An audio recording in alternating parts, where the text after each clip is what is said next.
ठीक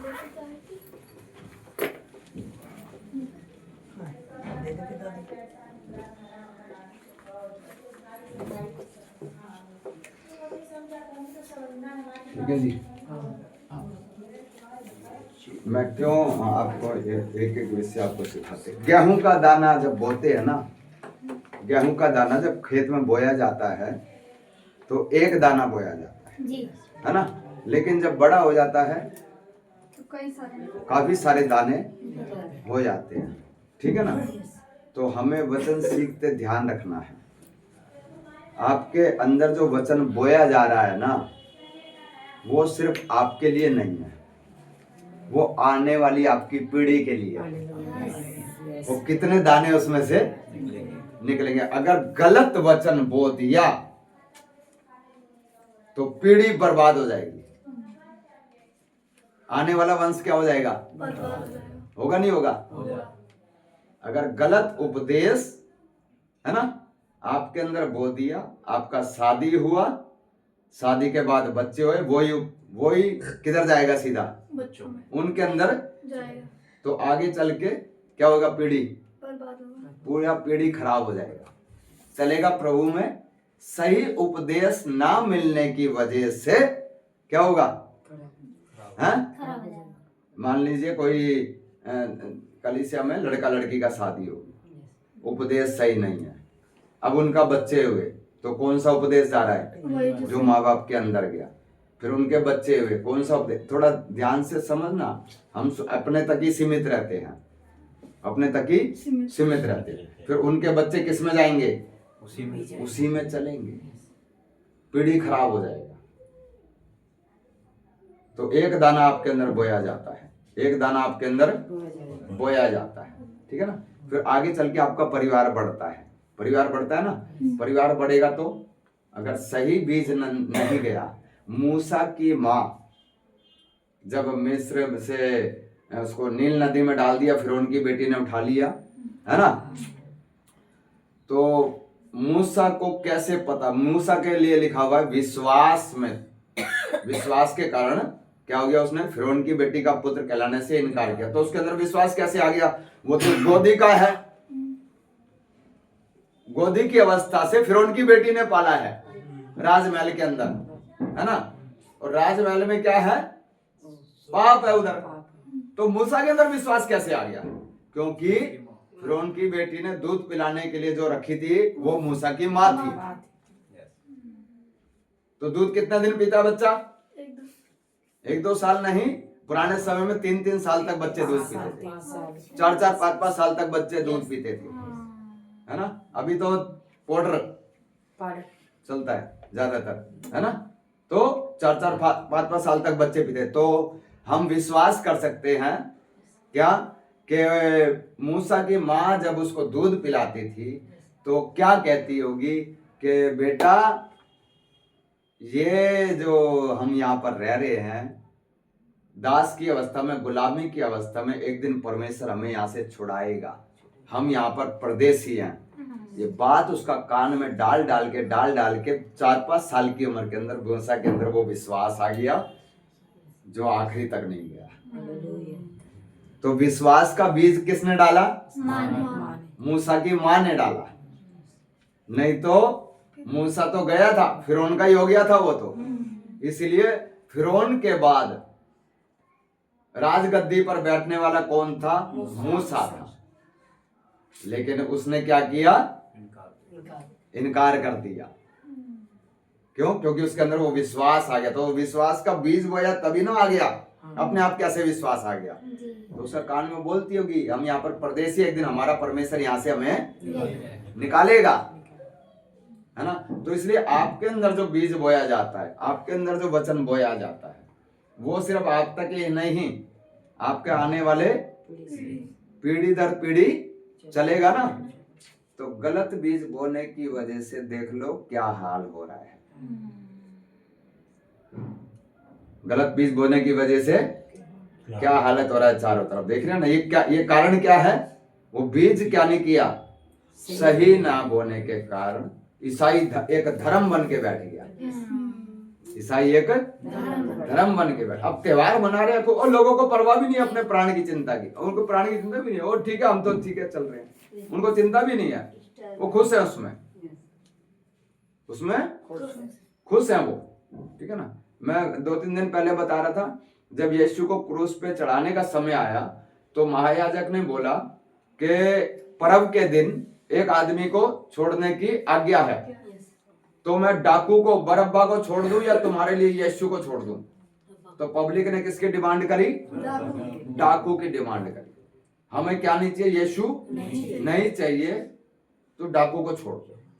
आज बहुत लोग ऐसे हैं, उनको लूटो, उनके साथ दुर्व्यवहार करे पास्टर, उनको पैसा ठगे, कुछ भी करे, लेकिन फिर भी हमें क्या चाहिए? ये हमें डाकू मंजूर है, लेकिन यीशु का उपदेश मंजूर नहीं है। हमें क्या चाहिए? हमें डाकू से लूट लेंगे, लेकिन हमें क्या नहीं चाहिए?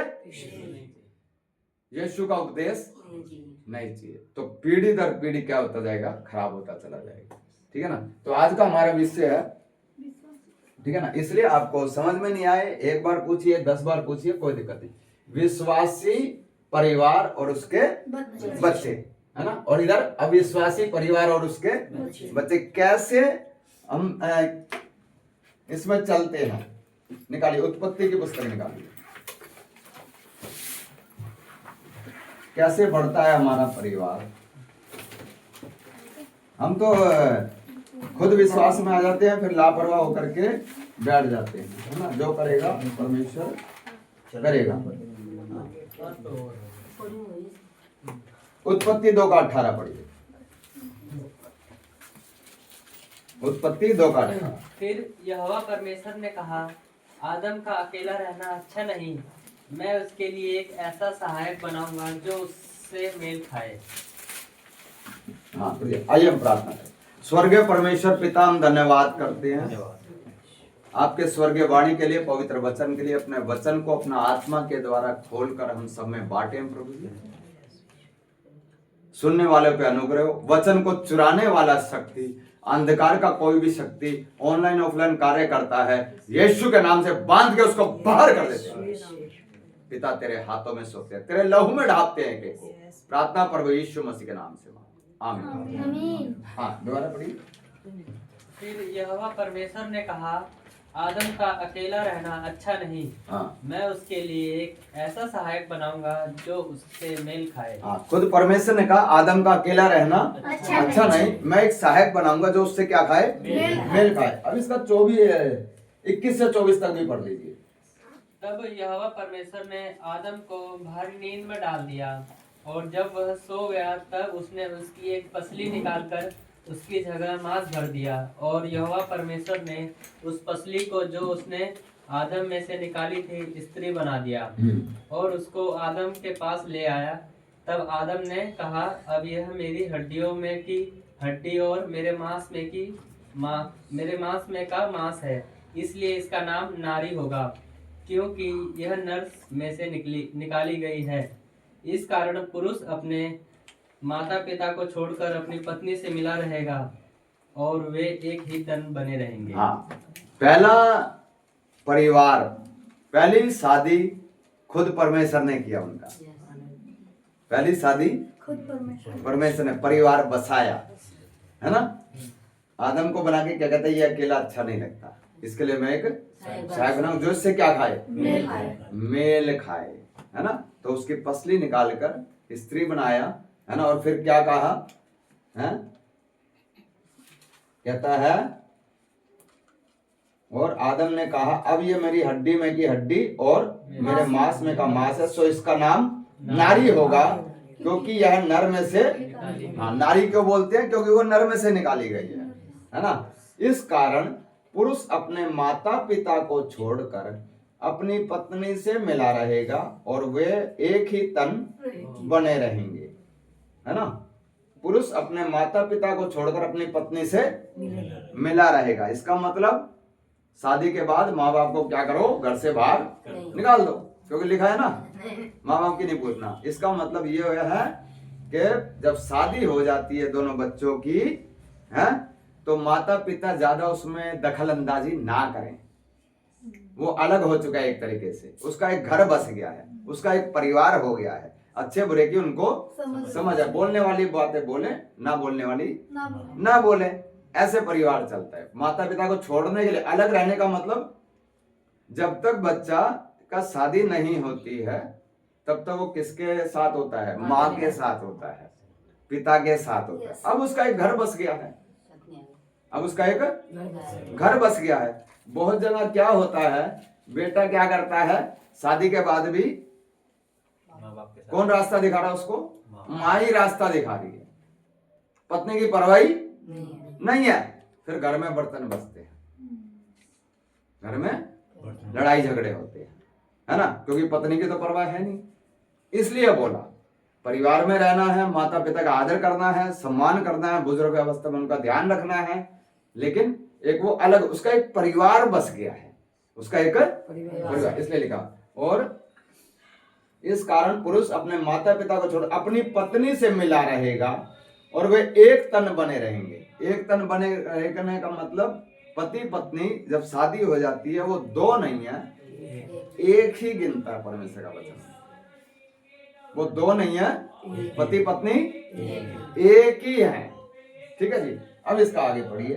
परमेश्वर ने, सुनिए, परमेश्वर ने पति पत्नी का दर्जा दिया आदम और हव्वा को। कौन सा दर्जा दिया? परिवार की स्थापना की है परमेश्वर, पति पत्नी का उनको दर्जा दिया। अब आगे पढ़ते हैं हम इसमें, मत्ती 19 अध्याय उसका 3 से 8 तक। मत्ती 19 अध्याय उसका 3 से 8 तक।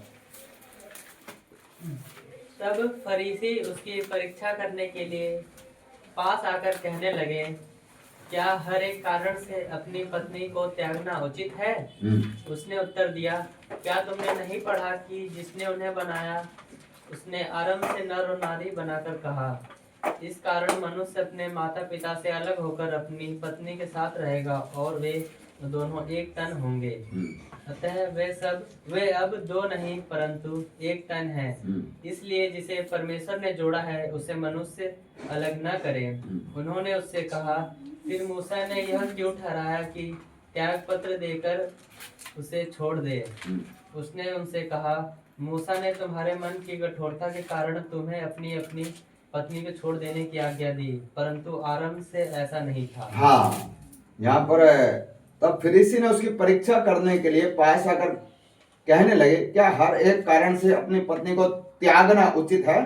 उसने उत्तर दिया, क्या तुमने नहीं पढ़ा कि जिसने उन्हें बनाया उसने आरंभ से नर और नारी बनाकर कहा कि इस कारण मनुष्य अपने माता पिता से अलग होकर अपनी पत्नी के साथ रहेगा और वे दोनों एक तन रहेंगे। जब फरीसी लोग जानते थे सारी बातें, लेकिन फिर भी प्रभु की क्या करते थे? परीक्षा करते थे। तो इसलिए यीशु उनसे कहते, तुमने नहीं पढ़ा क्या? तुमने नहीं पढ़ा क्या? तो कहाँ लिखा हुआ है? उत्पत्ति में भी पढ़ा ना, इसलिए उनको बोला तुमने पढ़ा नहीं है क्या?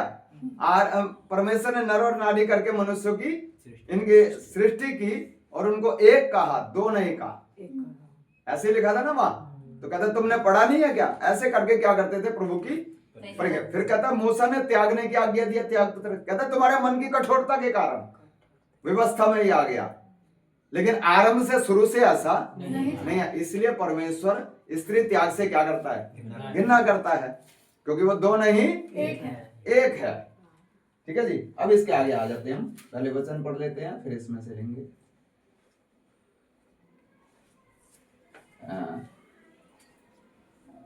पहला कुरिन्थियों 7 अध्याय उसका 8 से 15 तक पढ़ लीजिए।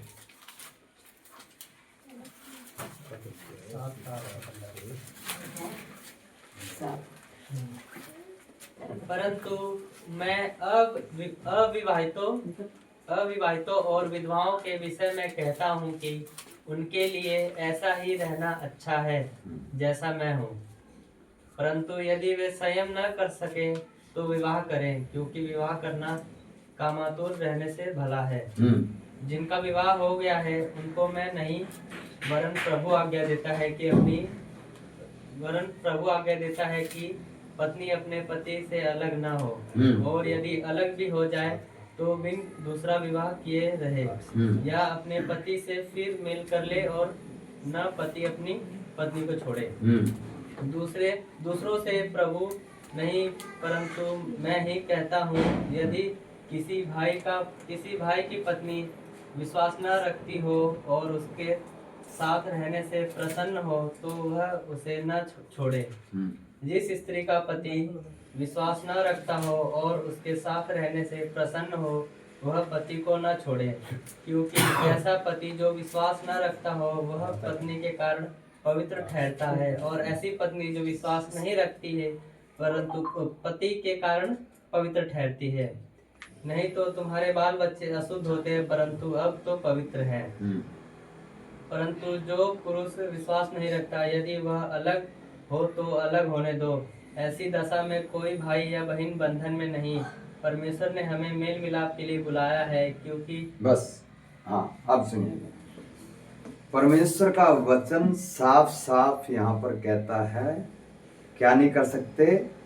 तलाक दे नहीं सकते, पत्नी को छोड़ नहीं सकते, पत्नी को छोड़ नहीं सकते। कब छोड़ सकते हैं? जब मौत आएगी। मौत ही उनको क्या करती है? अलग करती है। परमेश्वर कहता है कि वो दोनों दो नहीं एक है ना। पत्नी को छोड़ नहीं सकते, उसको तलाक नहीं दे सकते, ठीक है ना, क्योंकि वचन कहता है जिसे परमेश्वर ने जोड़ा उसे मनुष्य अलग ना करे। अब आप ध्यान से समझना, जहां परमेश्वर ने जोड़ा, जिसे परमेश्वर ने जोड़ा उसे मनुष्य अलग ना करे। लेकिन इसकी आयत पढ़िए, 15 आयत द्वारा पढ़िए। परंतु जो पुरुष विश्वास नहीं रखता, यदि वह अलग हो तो अलग होने दो। हाँ, जो पुरुष विश्वास नहीं रखता, पत्नी विश्वासी है, पति क्या नहीं है? अलग होना चाहता है तो अलग होने दो। ये कैसे? परमेश्वर क्या बोल रहा है आगे? पहले क्या बोला? जिसे परमेश्वर ने जोड़ा उसे मनुष्य अलग ना करे। इधर क्या कह रहा है? अलग हो सकते हैं। दोनों बातें अलग हो गई है। तो जहां परमेश्वर कह रहा है मैं स्त्री त्याग से घृणा करता हूं, है ना, और परमेश्वर ने जोड़ा है ना, लेकिन जिसे परमेश्वर ने जोड़ दिया उसे मनुष्य क्या करे? आपस में क्या ना करे? अलग ना करे। लेकिन यहां पर लिखा हुआ है अगर पति विश्वासी नहीं है, साथ नहीं रहना चाहता, तो क्या हो जाए? अलग हो जाए। इस भेद को आपने अच्छी तरह से समझना है, क्लियरली आपको पता चलना है, ठीक है ना। अब ये विश्वासी परिवार है जिसे कौन अलग नहीं हो सकते? किसने जोड़ा? वो पति पत्नी अलग नहीं हो सकते जिसे परमेश्वर ने जोड़ा है, यानी कि जिसकी विश्वास में शादी हुई है। जिसकी किसमें शादी हुई है?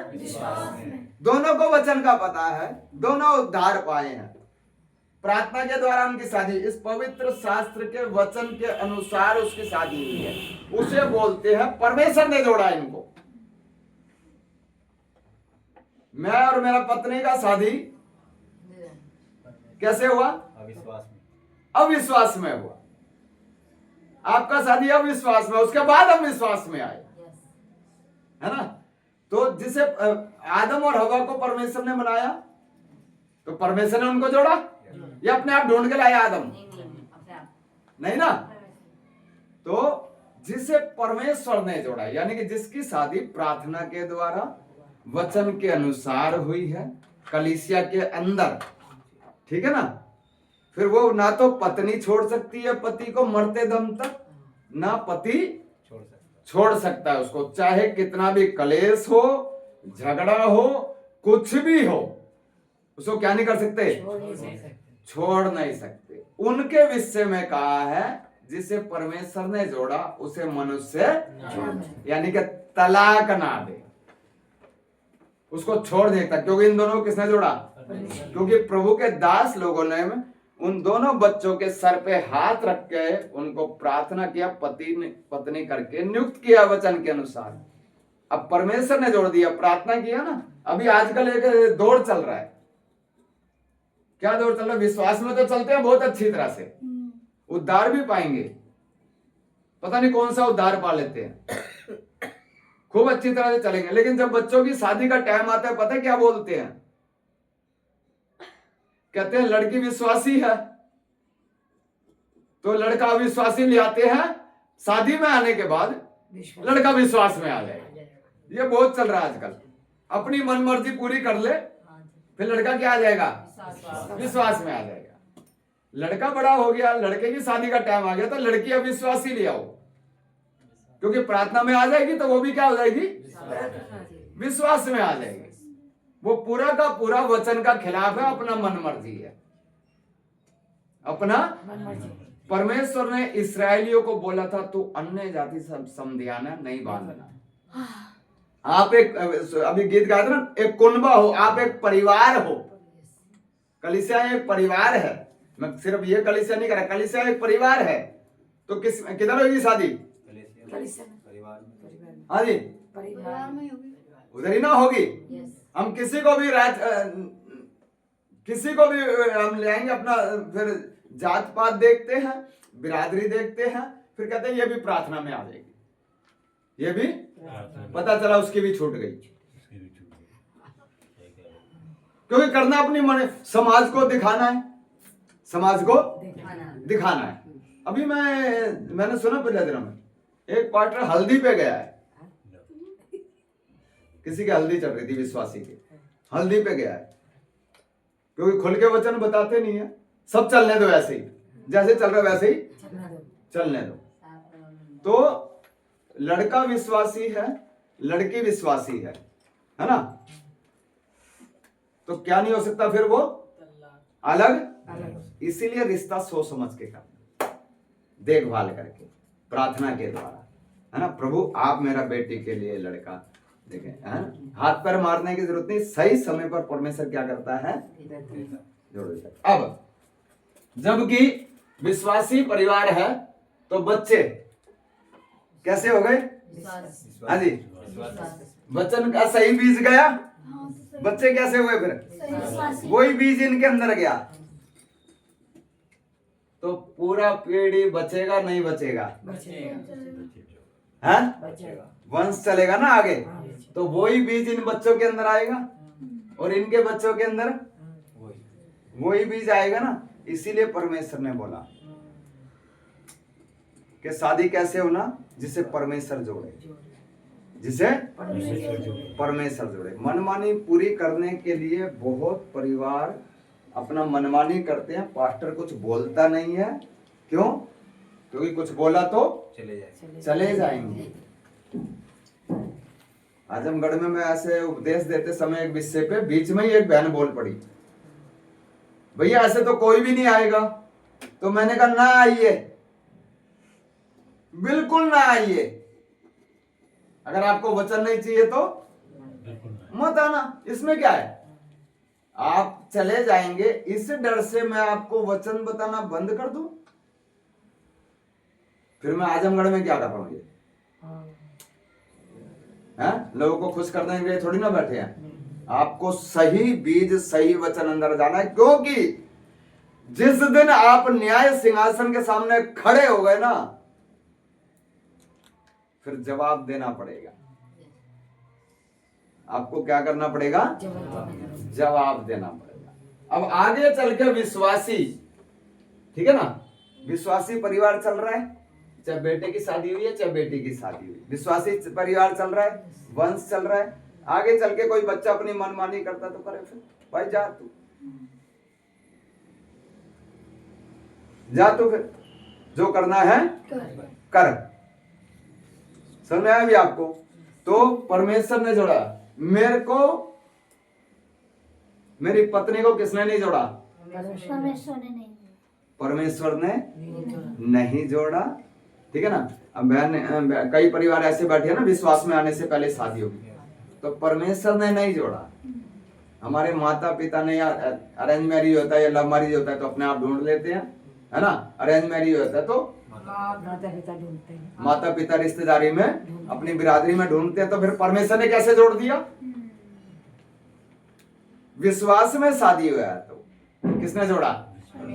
क्योंकि वचन के अनुसार शादी हुआ है, वचन के अनुसार शादी हुआ है। इसलिए कहता है परमेश्वर ने जोड़ा मनुष्य अलग रखेगा। अब इधर कहता है अगर विश्वासी नहीं है पति तो अलग रहना चाहे तो अलग रह सकते हैं, है ना।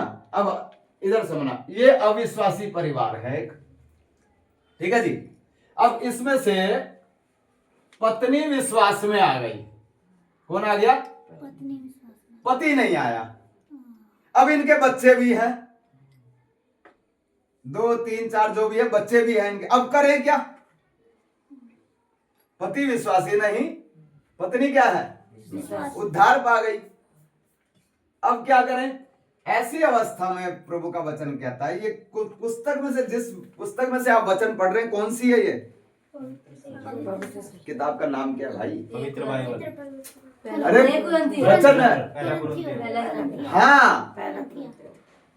ये पहला कुरिन्थियों, दूसरा कुरिन्थियों जो लिखा हुआ है, ये मूर्ति पूजा में से आए हुए विश्वासी हैं। दूसरे जगह से आए हुए, ये इस्राएली नहीं थे। अब इसमें ऐसे परिवार आ गए जिनकी पहले क्या हो चुकी है? शादी हो गई। अब जरूरी थोड़ी ना पति पत्नी इकट्ठे उद्धार पा जाए। किसी का पति उद्धार पा गया तो पत्नी उद्धार नहीं पाई, किसी का पत्नी उद्धार पा गई तो पति, और उनके पहले से बच्चे भी हैं। अब करें क्या? वहां फंस जाते हैं नहीं। तो ऐसे में पत्नी आ गई विश्वास में, वचन का स्वाद चख लिया, उद्धार पा गई, और पति क्या नहीं है? विश्वास में नहीं है।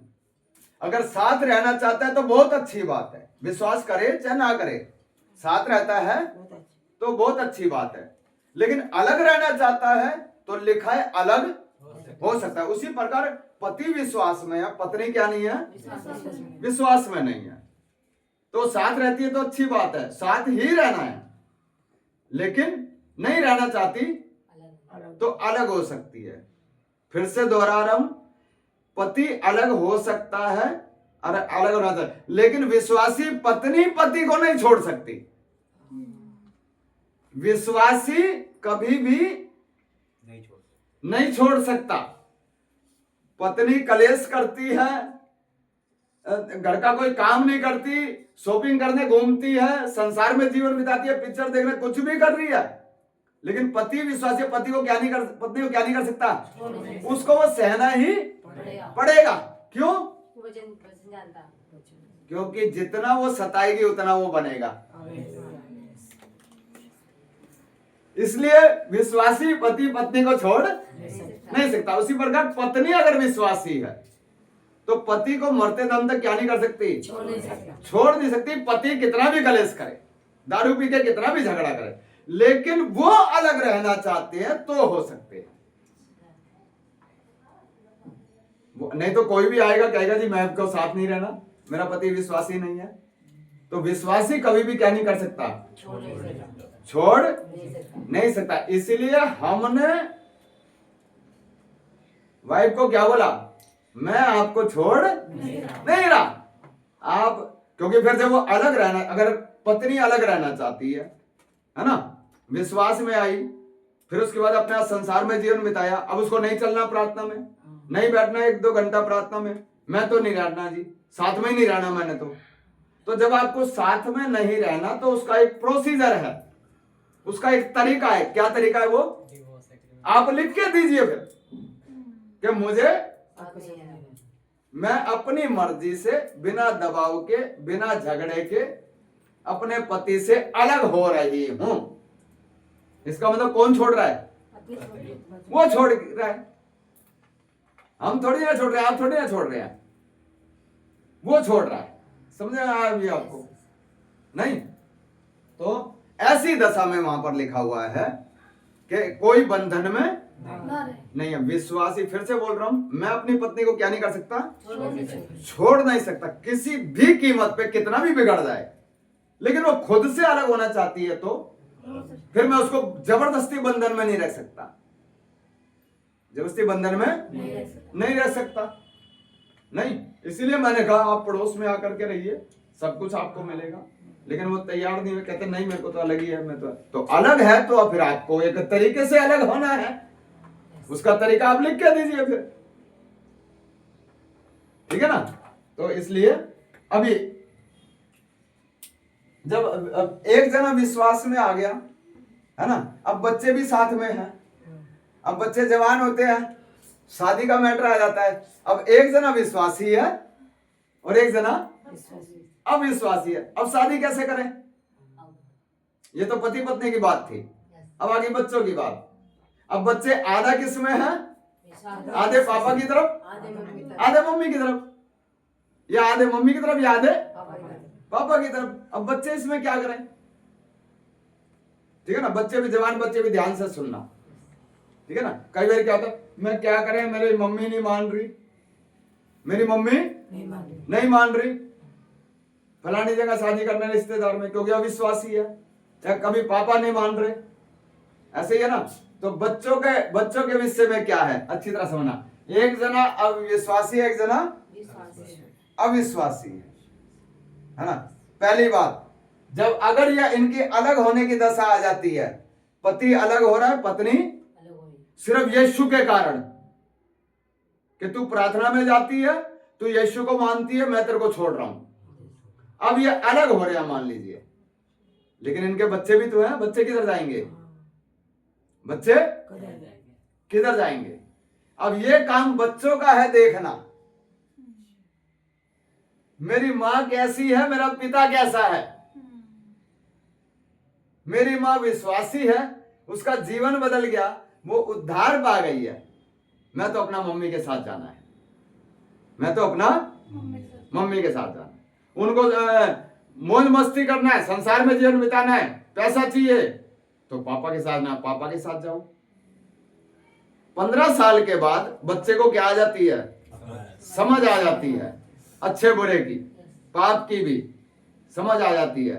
तो ये फैसला कौन करता है? बच्चे करते हैं। माँ बाप को देखें, है ना, एक मेरी माँ या मेरा पिता प्रार्थना करने वाला है, किसी को परेशान नहीं करता, उल्टे इधर काम नहीं करता, तो मेरे को किसके साथ रहना चाहिए? है? पिता के साथ रहना चाहिए ना? नहीं, ये इसका मतलब माँ बाप नहीं करना है, इसके फैसला कौन करता है? बच्चों ने करना है। मेरे को माँ के साथ रहना है या पिता के साथ रहना है। क्यों? क्योंकि एक दिन परमेश्वर उस बच्चे से भी पूछेगा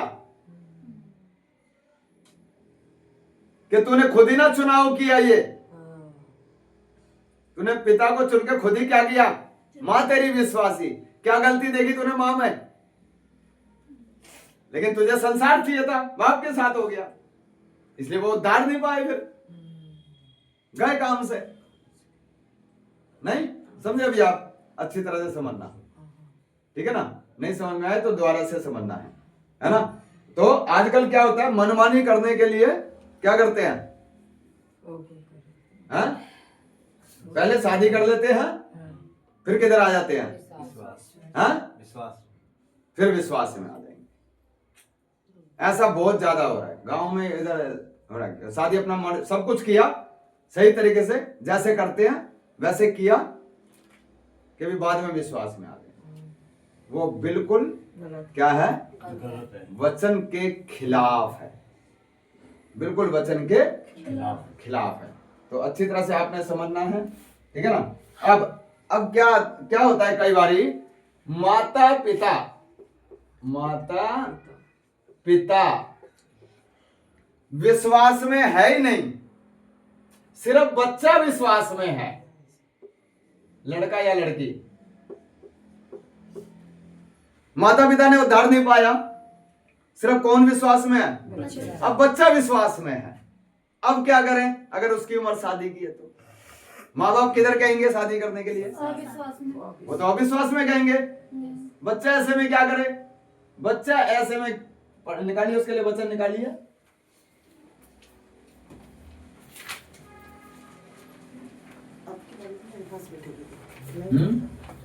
दूसरा कुरिन्थियों 6 अध्याय से 14 और 15।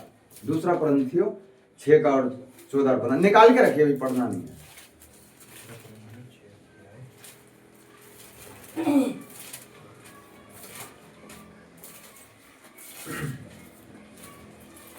दूसरा कुरिन्थियों 6 का 14 और 15 निकाल के रखिए, फिर इधर देखिए। अभी क्या होता है कई बारी माँ विश्वास में है ना, और बच्चे अपनी मर्जी से करना चाहते हैं साथ, बच्चे अपनी मर्जी से, क्योंकि बच्चे विश्वासी नहीं है। ये बहुत चलता है ना ये, है ना, क्योंकि पहले से शादी हो चुका है, एक है, दो नहीं है, दो है, तीन नहीं है परिवार में विश्वासी। अब बच्चे जवान हैं, माँ विश्वासी है, अब बच्चे क्या विश्वास में आना नहीं चाहते, विश्वास करना नहीं चाहते, क्योंकि उनकी मर्जी है, परमेश्वर को नहीं मानते। तो अब माँ फंसे बीच में, करे क्या? बच्चों की शादी कैसे करें? बच्चे किस में करना चाहते हैं?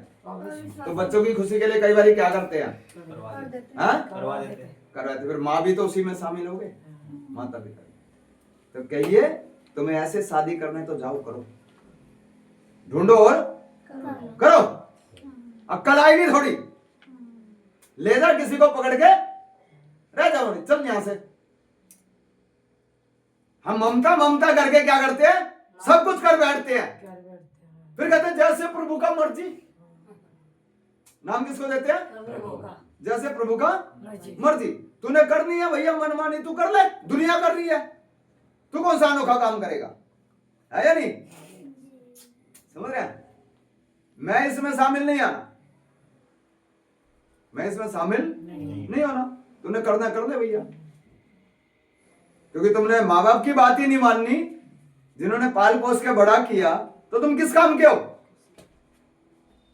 फिर करो अपनी मनमानी। समझे भैया? अब माता पिता विश्वास में नहीं है, परिवार विश्वास में नहीं है, एक बेटा या बेटी विश्वास में आ गई, शादी के लायक है, अब करे क्या? है ना? उसके लिए वचन अब पढ़िए, वचन दूसरा कुरिन्थियों 6:14-15। अविश्वासियों के साथ असमान जुए में न जुटो, क्योंकि धार्मिकता और अधर्म का क्या मेलजोल, या ज्योति और अंधकार की क्या संगति, और मसीह का बलियाल के साथ क्या लगाव, या विश्वासी के साथ अविश्वासी का क्या नाता, और मूर्तियों के साथ परमेश्वर के मंदिर का क्या संबंध, क्योंकि हम तो जीवते परमेश्वर के मंदिर हैं। 14 और 15 बस। अविश्वासियों के साथ असमान जुए में ना जुटो, और धार्मिकता और अधर्म का क्या मेल जोल। आप धर्मी हो तो अधर्म के साथ कैसे मेल हो सकता है? आगे लिखा है, या ज्योति और अंधकार की क्या संगति। आप ज्योति में आगे, एक व्यक्ति अंधकार में, आपका कैसे संगति होगा?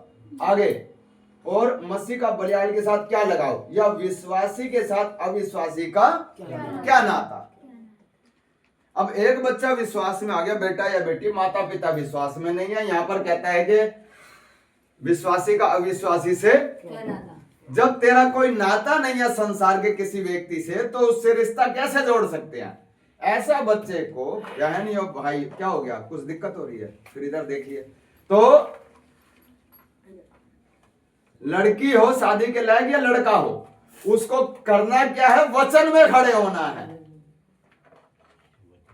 मेरी शादी हो या ना हो, कोई दिक्कत नहीं, मेरे को जिसने उद्धार दिया ना, मैं उससे दाएं बाएं नहीं होना। मेरे भविष्य की चिंता ना करें, मेरे भविष्य की चिंता ना करें। साफ साफ बोले। यहां आप नम्र पड़ गए, फिर एक दिन आपको परमेश्वर के सामने जवाब देना पड़ेगा। वहां नहीं बोल सकते मेरी मम्मी कह रही थी, मेरे पापा कह रहे थे। वचन क्लियरली क्या कहता है? विश्वासी का अविश्वासी के साथ दोस्ती भी नहीं है। हम प्रेम रखते हैं, सबसे मिलते जुलते हैं, बातचीत करते हैं, वो एक दोस्तों ना, वो एक अलग बात है, हम बातचीत करते हैं। समझ आ गया? वैसे क्या कहता है? कोई नाता नहीं है। उसको आप जीवन साथी बना लेंगे। कैसे बना लेंगे? फिर बाद में क्या होगा? फिर कहेगा बैठ जा, बहुत घूमती रहती है इस काली किताब को लेकर के। फिर वो ड्यूटी पे होगा, पूछेगा कहां पर है? प्रार्थना में आई हूं। कितने बजे गई थी? 10 बजे गई थी। क्या टाइम हो रहा है? 3 बजे। 3 बजे तक तेरी कौन सी प्रार्थना चलती है? सही बात है, बोलते हैं भाई। कहां पर है? शाम को 7 बजे प्रार्थना में हूं। तू है ना चुपचाप से अब घर पे बैठ जा, बहुत हो रहा है तेरा। ये होंगे तमाशे। फिर एक बार तो दबाव में आगे कर लिया परिवार को खुश करने के लिए, जिंदगी क्या बन जाएगी? नरक बन जाएगी पृथ्वी पर। इसलिए ये जो शादी का जो विषय है, हम बहुत ध्यान पूर्वक, किसके भरोसे पर है ये बच्चा? पिता के। देखो जी ऐसा है, मुझे नहीं करना, मुझे नहीं करना, क्लियर और साफ साफ वचन इसकी इजाजत नहीं देता। माता पिता का आदर करना है, उनके सारे काम करने हैं, उनकी सारी सेवा करनी है। जब आप एक शादी की एज में आ गए, वो फैसला आपके हाथ में है। वो फैसला बाद में नहीं कह सकते, हमें पता नहीं था। क्या हम परमेश्वर के सामने खड़े होकर के हम ये बोल सकते हैं कि मेरे पापा ने बोला था इसलिए मैंने ये किया? बोल सकते हैं? बोल सकते हैं? या मेरी मम्मी ने बोला था तब मैंने ऐसा किया? कहता है जान तो मैंने दी तेरे लिए, अनुभव तूने किया मेरे प्रेम को, उन्होंने थोड़ी ना किया था, है या नहीं? तो इसलिए ऐसा बच्चा अगर आता है, मैं फिर से कह रहा हूं, ऐसा बच्चा परिवार में नमूना बने, सबका आदर सम्मान करे, सबसे प्रेम करे, माता पिता का आदर करे। लेकिन जब जीवन साथी चुनाव का समय आता है तो कह सकते हैं जी मैं तो करना है तो विश्वासी से करना है, आपकी मर्जी करिए चाहे ना करिए, मुझे ऐसे ही रहना मंजूर है। समझ आ गया आपको? और उसको अगर खुद ही से मन में करने का तो फिर तो बात अलग है। अभी एक रिश्ता हुआ है, अभी गांव जाएंगे, बोला मैंने मेरे को मिलना रूम पे आकर के, जरा इतना वचन सिखाया और अभी भी ये सब कर रहे हैं, मैंने मेरे को रूम पे आके मिलना, बात करूं आपसे मैं। क्यों क्यों क्यों बोलना चाहते? वैसे पास्टर को कुछ है ऐसा कि भी तुम्हारे घर के मैटर में पड़े जा करके जो मर्जी करो, लेकिन बहन भाई हमारा फर्ज बनता है वचन आपको सही तरीके से बताना। अपने दबाव में आके शादी कर लिया, बच्चे हुए, तो बच्चे कौन हुए फिर? वो विश्वासी हो, विश्वासी हुए, कोई पता नहीं। माँ प्रार्थना में जाती है, पिता कुछ और करता है, तो बच्चे हुए तो क्या हुए फिर? वो बच्चे भी पिता के साथ जाएंगे, क्या पता किसके साथ जाएंगे, कोई पता ही नहीं है। तो कैसे चलेगा वंश, कैसे चलेगा पीढ़ी? वो ना वो खराब। फिर इसलिए बच्चे भी ध्यान रखें, ये फैसला आपका है, ठीक है ना? तो इसमें कोई भी अगर कोई फैसला लेता है ना, अब क्या करें? हमने मर्जी से शादी कर तो ली, मर्जी से शादी कर तो ली, अपनी मर्जी से ढूंढ के। ऐसा परिवार क्या करे? पति पत्नी उनको बैठ करके खुदा के कदमों में पश्चाताप करना। प्रभु, कई बार क्या होता है, वचन का सही तरीके से पता ना होने के कारण वो कदम उठा लेते हैं, वचन खोल के बताते नहीं है, तो गलती से वो कदम उठा लिया, तो गलत कदम उठा लिया। जब वचन का पता चला कि ये नहीं करना था, बिल्कुल ही नहीं करना था, ये ऐसा बहन या भाई बैठ के क्या करे? खुदा के कदमों में आंसू बहा ले, शायद बच जाए, शायद बच जाए। प्रभु मेरे को वचन का सही तरीके से पता नहीं था, मैंने अपनी मनमर्जी करी, मुझे क्षमा कर। ऐसा नहीं हर कोई करके ये काम करके क्षमा मांगे, अब तो वचन का पता चल गया ना। हाँ, तो जब तक पश्चाताप नहीं करेगा तब तक कुछ होने वाला नहीं। हम गलती करते हैं ना, तो कहाँ आते हैं? क्रूस के नीचे, प्रभु के कदमों में, और पश्चाताप करते हैं, है ना, ताकि वो क्या हो जाए? साफ हो जाए। तो कई बारी वचन का सही तरीके से ना पता होने की वजह से वो गलती से कदम उठा लेते हैं। है ना। तो फिर ऐसे में क्या करें, खुदा के कदमों में बैठ करके क्या करें, पश्चाताप। वो फिर उस व्यक्ति का और परमेश्वर का वो मैटर है। खुदा उसको पश्चाताप, उसके पश्चाताप को स्वीकार करता है नहीं करता, है ना। अगर सच्चे मन से चलने की इच्छा बना ली तो प्रभु जरूर उसको क्या करेगा, क्षमा करेगा। इतना ज्यादा वचन का ना पता होने की वजह से वो कदम उसने उठा लिया। अभी समझे अभी आप, हैं? जिसे परमेश्वर ने जोड़ा है उसे मनुष्य अलग ना करे। वो किस संदर्भ में कह रहा है, जो विश्वासी परिवार में शादी हुआ वो अलग नहीं हो सकते, क्योंकि उनको परमेश्वर ने जोड़ा है। अब यहाँ आता है, दोबारा रिपीट कर रहा हूं, फिर हम प्रार्थना करेंगे। अविश्वासी परिवार, हम लोग वो कितने परिवार ऐसे हैं, है ना। तो ये अलग होने के लिए जो बोल रहा कुरिन्थियों की पुस्तक में, ये लोग वही हैं जो कुछ परिवार जो शादी के बाद के आगे विश्वास में आ गए। अब एक जना विश्वास में आया, एक नहीं आया। मैं ऐसे जानता हूं कई परिवार को, है ना। पास्टर जी बोलते हैं शादी के टाइम पे क्या बोले, पास्टर इस चक्कर में पढ़ना नहीं चाहता, कहते जी देख लो जैसे आपकी मर्जी, वचन नहीं बताएंगे, क्या कहेंगे, देख लो जैसे आपकी मर्जी। बाद में बेटी विश्वास में आ जाएगी, बाद में ये हो जाएगा, बाद में ऐसा करके अपना मन मर्जी समाज की नजरों में भी सही बन गए। देख लो जी शादी तो हमने ऐसे की है। तो ये सब करते हैं, ये सब वचन के अनुसार नहीं है, ठीक है ना। तो विश्वास, क्योंकि बात सारी आपके जीवन की नहीं है, आपका परिवार भी तो बढ़ेगा ना, फिर वो किधर जाएगा, है या नहीं। तो ध्यान रखिए चीज का। तो एक विश्वास में आ गया, अब अलग होने की बात आई, तो विश्वासी पत्नी हो चाहे पति हो, उसका अविश्वासी पति हो या पत्नी हो, वो अलग हो सकता है, वो नहीं छोड़ सकते, चाहे कितना भी आपको सताएं, कुछ भी करें, कुछ भी करें। वो छोड़ना चाहती है तो फिर लिखा है ऐसे में कोई भाई बहन बंधन में नहीं है भैया, ठीक है जाओ, लेकिन उसका एक तरीका है। आप चले गए तो फिर पता तो चलना, हम भी तो किसी को जवाब देंगे वो चला गया, नहीं तो आप हमें कहेंगे पास्टर अपनी पत्नी को छोड़ के बैठा हुआ है और हमें सिखा रहा है। पास्टर की पत्नी प्रार्थना में नहीं आती है या नहीं, बोलेंगे नहीं तो सोचेंगे, है ना। तो इसलिए हमने फाइनल पूछा आप क्या करना चाहते हैं। ये करना चाहते तो कोई दिक्कत नहीं, हम क्यों जबरदस्ती आपसे करें।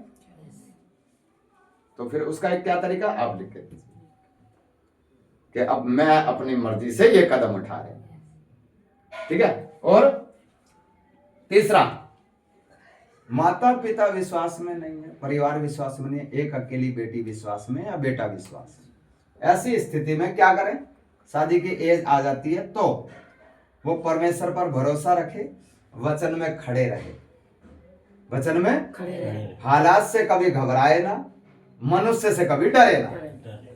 हालेलुया। हालात से कभी घबराए ना और मनुष्य से कभी डरे ना। अपने आप गाड़ी पटरी पे चलेगी, अपने आप परमेश्वर लेकर के जाएगा, ठीक है। उसके लिए आपको एक उदाहरण ही बताए थे, अब्राहम का बेटा इसहाक, है ना। हम अपने बच्चों के लिए शादी के लिए हाथ पर मारते हैं, कहते फिरते हैं इधर उधर, है ना। वो बुरी बात नहीं है कि बेटे की शादी के एक सीखने के लिए आपको होता है। अब्राहम का बेटा इसहाक जवान हो गया, अब उसके लिए शादी के लिए लड़की चाहिए। उसने अपने दास को भेजा। किसको भेजा? दास को भेजा। नौकर को कौन भेजता लड़की लाने? मालिक। नौकर लड़की ढूंढता है क्या? नहीं। लेकिन उसने अपने दास को भेजा और रिबका को लेके आया इसहाक के लिए। लेकिन उसका एक आत्मिक अर्थ है। किसको लेके आया? रिबका को लेकर आया और एकदम सही लेके आया उसके जोड़े की, तो चिंता करने की जरूरत नहीं है। वैसे उसका एक आत्मिक अर्थ है। अब्राहम किसको दर्शाता है? पिता को। इसहाक किसको दर्शाता है? प्रभु यीशु मसीह को। वो दास कौन है? पवित्र आत्मा। रिबका कौन है? कलीसिया। पवित्र आत्मा कलीसिया को तैयार करके किधर लेके आया? यीशु के पास। अभी पवित्र आत्मा है, वो हमारा विषय नहीं है, एक बात बता रहे हैं, हमारा विषय शादी का है। तो अब्राहम देखो चुना हुआ व्यक्ति, कितना उसका विश्वास है, बेटे के लिए हाथ पैर नहीं मारे, सही समय पर क्या हो गया, हो गया। ठीक है ना।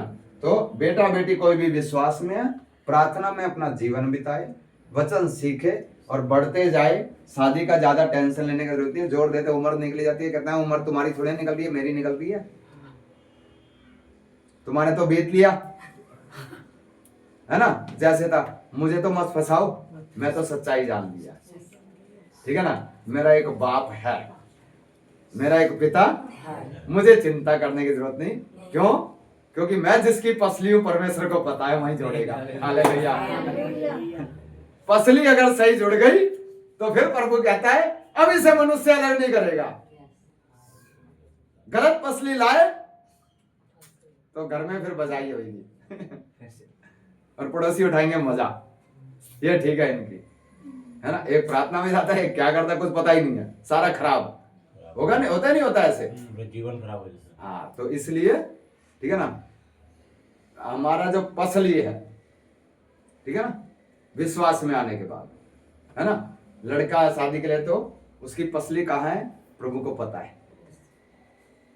और लड़की के लिए भी मैं किसकी पसली हूं, मेरा जोड़ा कौन है, वो किसको पता है। इसलिए हम भी हाथ पैर नहीं मारते कोई लोग, हम भी कहते चिंता ना करें, सही समय पर सही काम हो जाए। लेकिन हम बताते तो लोगों को पसंद नहीं आता। क्यों? क्यों? क्योंकि फिर उनको पढ़ाई भी देखनी है, मकान भी देखना है, नौकरी भी देखनी है, सब कुछ देखना है, सुंदरता भी देखनी है ना। ऐसा होना चाहिए, है? सिर्फ 2 क्वालिटी होनी चाहिए। आज आपको बता दो, जवान बच्चे ही बैठे हैं, अगर लड़की चाहिए शादी के लिए तो 2 बातें होनी चाहिए। क्या? सच्चा उपदेश, हाँ?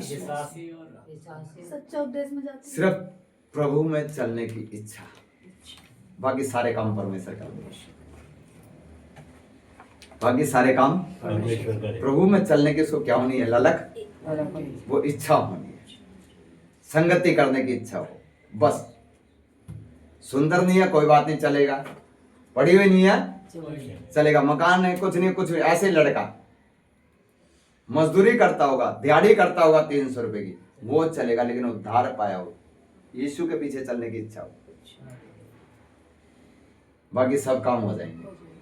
क्योंकि सब कुछ आप यहीं छोड़ के जाएंगे, पढ़ाई लिखाई मकान पैसा सब कुछ यहीं छोड़ के। ऐसा अगर जुड़ गया तो जिस दिन दिहाड़ी नहीं भी मिली ना, पानी का गिलास पी करके प्रार्थना करके सोएंगे दोनों पति पत्नी, और तीसरे को पता भी नहीं चलेगा। परमेश्वर उसी में उनको तृप्त करेगा। ठीक है। तो अभी हम प्रार्थना करने जा रहे हैं।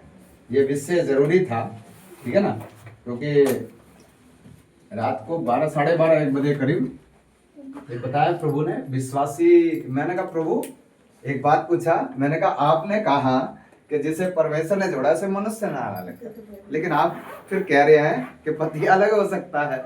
ये 2 बातें आप कैसे बोल रहे हैं? तो दोनों बातें प्रभु ने खोल के दिया। ये उनके लिए है ना, पति लिखा है ना, विश्वासी पति नहीं है तो अलग हो सकता है। तो परमेश्वर ने थोड़ी ना जोड़ा है तभी कह रहा है अलग हो सकता है। परमेश्वर ने जिसे जोड़ा है उसे मनुष्य अलग कर ही नहीं सकता, उसे अलग नहीं कर सकता। तो बच्चा विश्वास में है, परिवार विश्वास में नहीं है, तो धीरज से समय का क्या करें, इंतजार करें। कई बार बोल देते हैं कि हम तो रहेंगे नहीं, हमारे होते हुए हो जाए, करें जी रहना तो किसी भी ने भी नहीं है, सबने जाना ही है, सबने जाना ही है, क्योंकि हम सबको एक दिन परमेश्वर के सामने क्या होना है, खड़े होना है। तो मैंने जो कदम उठाया, ये बोला लिखा पढ़ी का, वो ऐसे नहीं उठाया, पहले वचन चेक किया, सारी बातें देखी, जांच पड़ताल करके तब हमने बात किया। ऐसा नहीं किसी को ढूंढ लिया, चलो भी कई बार ये होता ना, वो चलो मेरे को तो मिल गया, इसको छोड़ना, ये तो रहती नहीं है, ये धोखाधड़ी नहीं करिए। हाँ, ठीक है ना, ईमानदार रहे। कमियां हमारे जीवन में है, मेरे जीवन में भी है, आपके जीवन में, कहीं तो ईमानदार रहे। हाँ? तो कम से कम बाप के सामने तो ईमानदार रह ले, उसका तो पहले से सब पता है। नहीं, हमें एक दूसरे में भी रहना है, ठीक है ना, ईमानदारी से आप चलेंगे सच्चे मन से प्रभु में आप चलेंगे। आज 10 कमियां हैं, कल 8 रह जाएंगी, 6 रह जाएंगी, 4 रह जाएंगी, 2 रह जाएंगी, उठा के ले जाएगा आपको। हालेलुया। हालेलुया। दुनिया से आपको उठा के ले जाएगा। उठा करके ले करके जाएगा। बोल के दिया है, मैं लेने के लिए आ रहा हूँ। ठीक है ना। तो हमने परिवार बसाना है, ये हमारा परिवार। ये अलग अलग समझ में आया भी आपको, है ना? क्लियर है ना अभी आपको? बिल्कुल चिंता नहीं करना जीवन, ठीक है ना। और कैसे कैसे प्रभु ने एक एक बात, कैसे कैसे, कितना बड़ा हमारा सौभाग्य है, एक एक बात लिख के दिया है। अगर पत्नी विश्वास में आ जाती है, पत्नी विश्वास में नहीं आता तो क्या करें, है ना? पति विश्वास में आता है, पत्नी विश्वास में नहीं तो क्या करें, है ना? विश्वासी परिवार कैसे शुरुआत होता है, प्रभु ने उनको कैसे उनको जोड़ा है, और पति पत्नी का क्या दिया है, दर्जा दिया। जब उन्होंने जोड़ा है तो प्रभु क्या नहीं कर सकता, प्रभु कहता है इनको कभी क्या नहीं करना, अलग नहीं करना। ठीक है ना। क्योंकि क्रिश्चियनों में, ईसाइयों में बड़े तलाक होते हैं, लड़ाई झगड़े की वजह से तलाक बिल्कुल दे ही। अगर प्रार्थना के द्वारा शादी हुआ है तो फिर नहीं दे सकते। क्या होता है मैं आपको थोड़ा बता देता हूँ। अभी लड़का लड़की का शादी हो गया विश्वास में, अब स्वभाव अलग अलग है, अलग अलग परिवार में पले बड़े हैं, है ना। अब एक को ज्यादा वचन की समझ है, एक को कम है, एक का विश्वास इतना नहीं है, दूसरे का है ना। तो कई बार स्वभाव किसी का तेज होता है, किसी का नम्र होता है, तो कहा सुनी हो जाती है, अनबन हो जाती है। उसका एक तरीका क्या है, जब ज्यादा बात बन जाते हैं तो वो किधर जाते हैं, कोर्ट जाएंगे, कोर्ट जाकर के वकील करेंगे अपना और तलाक ले लेंगे। ऐसा है नहीं, शादी पास्टर ने करवाई, झगड़ा लेके किधर पहुंच गए, कोर्ट में पहुंच गए। अब पास्टर क्यों नहीं याद आ रहा, नहीं तो शिष्टाचार, एक सभ्यता ये है कि वो किधर जाए, पति पत्नी जहां भी कलीसिया में सभी प्रभु के दास के पास जाएं, उनको अपनी स्थिति बताएं। अकेले अकेले प्रभु का दास बात करेगा उनसे, कहाँ कमी है उनको क्या बताएगा, जो सब कुछ कर सकता है। और उनकी फिर गाड़ी किधर आएगी, फिर दोनों को बिठा के कहेगा प्रार्थना करो हाथ बढ़कर, है ना। और फिर वो गाड़ी, ऐसा करके विश्वासी परिवार चलेगा। हालेलुया। चलिए अभी हम प्रार्थना करें, ठीक है ना। आप सब लोग अच्छे, इसलिए मैंने कहा एक गेहूं का दाना बोया जाएगा और कई निकलेंगे। उसी प्रकार आपका जीवन है, आप पारिवारिक हैं, ठीक है ना। तो किस तरीके से आपने चलना है। अब कोई भाई बहन अकेला विश्वास में है तो कभी भी ना घबराए, शादी को लेकर के बात हो रही है, ठीक है ना। तो वो सही समय पर हो जाएगा। लेकिन उस समय जब एज आ जाती है, किसी प्रकार के दबाव में ना आए। क्यों? दबाव में आने से पहले सोच लेना मेरा बाप है कौन, मैं किसी से दुनिया में दबना नहीं है, भले कुछ ना दो मेरे को। मेरा एक पिता है और मेरी वो क्या करता है, मेरी चिंता करता है। मेरी क्या करता है, चिंता करता है। कौन करता है? सब माँ बाप चिंता करते हैं, परमेश्वर करता है। माँ बाप शारीरिक करते हैं, वो सारी करता है, सारी चिंता करता है ना। हम सिर्फ किधर ध्यान दें, परमेश्वर के राज्य की ओर मैंने बढ़ना है। आइए हम प्रार्थना करें। धन्यवाद महान परमेश्वर तेरा वचन के लिए प्रभु। तू कितना प्यारा है मेरे महान परमेश्वर। प्रभु कितनी बातें जो हमें समझ नहीं है, उन भेदों को खोल के देता है ताकि हमारा परिवार कैसे बढ़े। उस ऐसी अवस्था में हम क्या करें प्रभु, एक एक बात प्रभु तू हमें सिखाता है। खुदाबंद तेरे वचन के लिए हम तुझे कोटि कोटि धन्यवाद करते हैं प्यारे प्रभु, अनुग्रहकारी परमेश्वर पिता। हालेलुया प्रभु, तेरी स्तुति, तेरी महिमा, तेरी जय जयकार करते हैं प्यारे प्रभु। प्रभु तेरा कलाम नहीं होता तो हम चलते कैसे। तूने जो अपना कलाम, अपना पवित्र वचन हमारे हाथ में दिया और अपनी आत्मा के द्वारा दिन प्रतिदिन हमें सिखा रहा है, एक एक बातें, एक एक विषय खोल के दे रहा है, उसके लिए हम मिलकर तेरा धन्यवाद करते हैं मेरे महान अनुग्रहकारी पिता। धन्यवाद करते हैं, एक एक को तेरे हाथों में सौंपते हैं। जितने मेरे यहाँ भाई बहन बुजुर्ग बैठे हुए हैं उनके लिए प्रार्थना करते हैं, जितने ऑनलाइन बैठे हुए हैं परिवार बच्चे बड़े, उनको भी तेरे हाथों में सौंपते हैं। एक एक को दिन प्रतिदिन आप बढ़ाएं मेरे महान, एक एक को आप आशीषित करें, एक एक को आप दिले रखें। धन्यवाद करते हैं, सुबह से लेकर अब तक आपने बिठाया, सारी बातों के लिए पिता आपको धन्यवाद। प्रार्थना प्रभु यीशु मसीह के पवित्र नाम से, आमीन। आमीन। हालेलुया।